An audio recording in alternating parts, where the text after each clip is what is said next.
Mga awit chapter 28.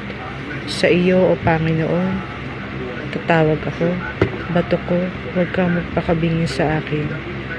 Baka kung ikaw ay tumahimik sa akin, ako ay maging gaya nila na buwaba sa hukay.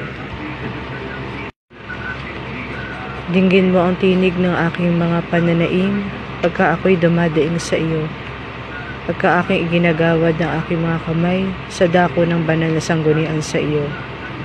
Huwag mo akong agawin na kasama ng mga masama at ng mga manggagawa ng kasamaan na nangagsasalita ng kapayapaan sa kanilang mga kapwa, ngunit kasamaan ay nasa kanilang mga puso.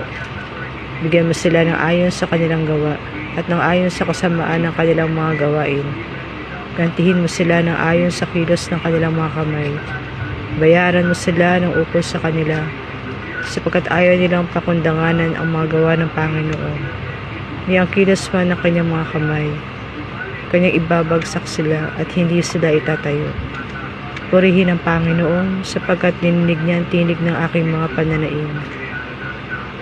Ang Panginoon ay aking kalakasan at aking kalasag. Ang aking puso ay tumiwala sa Kanya at ako'y nasa kaluluhan. Kaya't ang aking puso ay nagagalak na mainam at aking pupurihin siya na aking awit. Ang Panginoon ay kanilang kalakasan.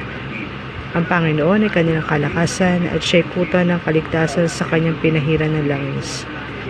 Ligtas mo ang iyong bayan at pagpalain mo ang iyong pamana. Naging pastor ka rin naman nila at alalayan mo sila magpakailanman. Amen.